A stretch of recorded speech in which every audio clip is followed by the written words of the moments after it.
Siapa di antara kamu, wahai kaum muslimin, yang boleh pergi untuk mencari tahu keadaan kaum musyrikin macam mana dengan adanya angin ini, mereka macam mana? Pergi ke, tak pergi ke, apa mereka kacau ke, tak kacau ke, sebab jarak jauh. Maka Nabi ingin menghantarkan spy untuk mencari tahu keadaan kaum muslimin. Kalau sekarang kan pakai drone, ya kan? Dalam perang itu sekarang itu kan macam dekat Palestina bagaimana?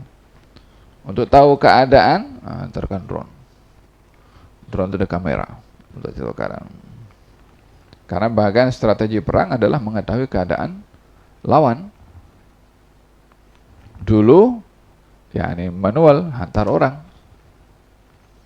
Kata baginda Rasulullah, siapa di antara kamu yang boleh pergi ke mana? Tempat musuh situ. Cari tahu apa keadaan mereka dengan adanya angin yang dahsyat ini. Sebagai balasannya, ja'alahu Allahu ma'i yaumal qiyamah. Orang yang bersedia untuk pergi ke kawasan musuh untuk mencari tahu, maka aku jamin dia bersama dengan aku nanti di hari kiamat. Kata baginda Rasulullah sallallahu alaihi wasallam. Faham dong? Jadi waktu itu suasananya sejuk. Sejuk di Madinah ni bukan sejuk macam kita kat sini. Bukan sejuknya aircon, sejuk sedap. Sejuk Madinah sampai ke dalam, sampai ke tulang-tulang sejuk. Dan Nabi menjanjikan orang yang bersedia maka dia akan bersama dengan aku di hari kiamat. Hikmah yang perlu kita ambil di sini adalah hendaklah menjadi satu keinginan kepada kita untuk berada di hari kiamat bersama dengan Rasulullah. Bukan sekedar untuk syurga sahaja, walaupun syurga itu adalah tempat yang paling indah dijanjikan oleh Allah untuk orang-orang bertakwa dan beriman. Tapi bersama dengan Rasulullah sallallahu alaihi wasallam. Bolehlah Nabi mengatakan siapa yang ikut arahan aku nanti masuk syurga. Tapi Nabi mengatakan bersama dengan aku. Ja'alahu Allahu ma'i. Yang ikut aku punya arahan, maka aku minta kepada Allah untuk menjadikan dia bersama dengan aku nanti di hari kiamat. Walihada ba'dul arifin ada mengatakan bahwasanya syurga itu indah karena ada Rasulullah. Bukan karena bidadarinya, walaupun indah dengannya, walaupun karena istananya, walaupun indah dengan istana. Tapi karena ada Rasulullah sallallahu alaihi wasallam yang jauh lebih indah daripada apa-apa keindahan yang lainnya. ولهذا kata Habib Ali bin Muhammad bin Husain al-Habsyi fi jannatin ma syaqani min wasfiha illa likaunil hibbi fiha khayyama. Surga itu menarik perhatian aku untuk aku minta kepada Allah masuk dalam surga, bukan karena sifat-sifat pada surga itu, tapi karena ada Rasulullah dalam surga. Perlu kita untuk mengkoreksi, muhasabah sejauh mana hubungan kita ini merasa seronok kalau bersama dengan Rasulullah. Kita tidak hidup di zaman Rasulullah, kita tak nampak kepada Rasulullah, kita bukan boleh bercakap dengan Rasulullah. Macam mana kita boleh merasa seronok bersama dengan Rasulullah sallallahu alaihi wasallam seperti mana sahabat bersama dengan Rasulullah? Sahabat seronok karena hidup di zaman Nabi, bercakap dengan Nabi, tengok seronok, jumpa dengar cakap Nabi seronok, ya kan? Bersama dengan Nabi seronok.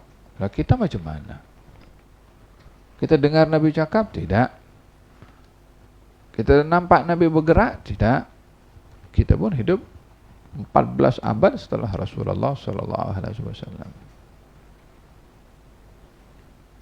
Paham tak? Kalau Rasulullah sallallahu alaihi wasallam dalam hadisnya beliau bersabda demikian, alangkah aku ini rindu kepada saudara-saudara aku, wa syauqa ila ikhwani, aku ini rindu kepada saudara-saudara aku. Kata sahabat, ya Rasulullah, engkau merindui siapa kalau dari saudara-saudaramu? Kami ini kan saudara-saudara engkau. Yang kamu rindu ini siapa? Kalau rindu kepada kami, kami ada di hadapan kamu. Kalau orang rindu itu kepada yang tak jumpa. Jadi kamu sebenarnya rindu dengan siapa? Kalau saudara-saudara kamu adalah kami ada selalu di hadapan kamu. Kerindunya di mana? Kamu boleh jumpa bila-bila masa. Kata Nabi, kamu sahabat aku. Hidup zaman aku, tengok jumpa dengan aku. Tapi saudara-saudara aku adalah orang yang hidup setelah aku, tidak melihat kepada aku, yang ingin untuk melihat dan berjumpa dengan aku, walaupun mengorbankan apa saja yang mereka miliki. Kalau Nabi boleh rindu kepada umatnya yang belum lagi ada, belum lagi dicipta, tak jumpa, tapi Nabi boleh rindu, kita mesti lebih. Kita tak jumpa dengan Nabi, tak sezaman dengan Nabi.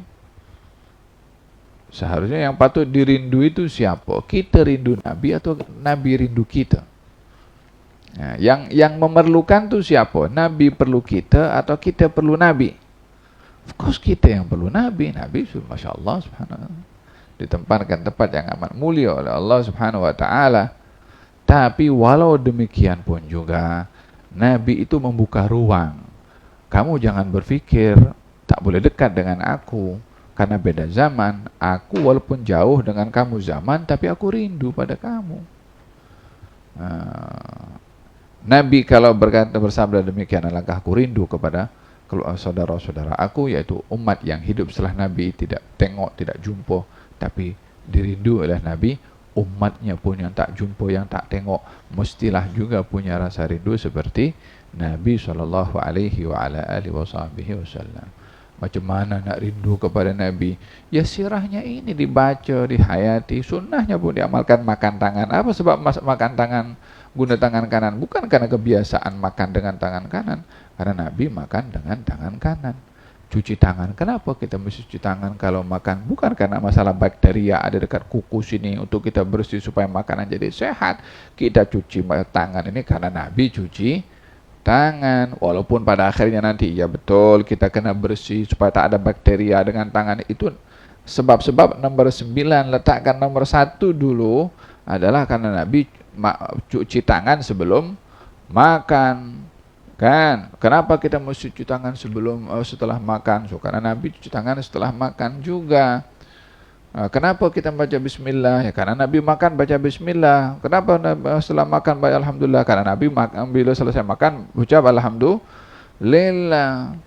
Jadi kita masuk tandas pakai kaki kanan, pakai kaki kiri. Apa pasal pakai kaki kiri bukan kaki kanan? Karena Nabi kalau masuk tandas pakai kaki kiri, kalau keluar tandas pakai kaki kanan. Jadi kita dalam kehidupan kita, kenapa kita mencari ilmu? Karena Nabi suruh kita cari ilmu. Kenapa kita beramal dengan ilmu? Karena Nabi suruh juga kita beramal dengan ilmu. Kenapa kita tidur dengan bahu sebelah kanan? Karena Nabi tidur dengan bahu sebelah kanan. Dan begitu seterusnya, diikat kita kegiatan dengan Nabi. Itu baru orang yang punya sifat rindu kepada Nabi SAW.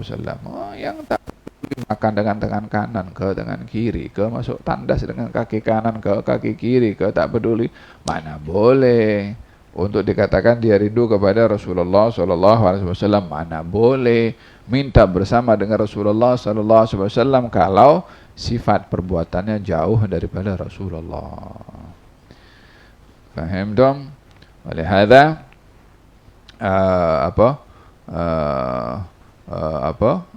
orang-orang yang mengikuti kepada Rasulullah SAW adalah orang yang akan dianugerahkan kebersamaan dengan Rasulullah. Qul hadhihi sabili ad'u ila Allah ala basiratin ana wa man ittaba'ani.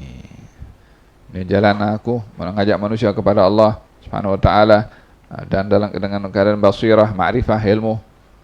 Ana wa man ittaba'ani. Orang-orang dan saya dan orang-orang yang ikut saya. Faham dong? So kita ada perlu muhasabah sejauh mana kita ada keinginan untuk bersama dengan Rasulullah SAW. Untuk tahu, tengok kehidupan keseharian macam mana.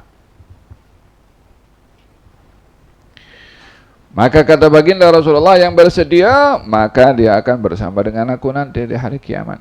Moga-moga kita termasuk orang bersama dengan Rasulullah sallallahu alaihi wasallam. Iya orang tak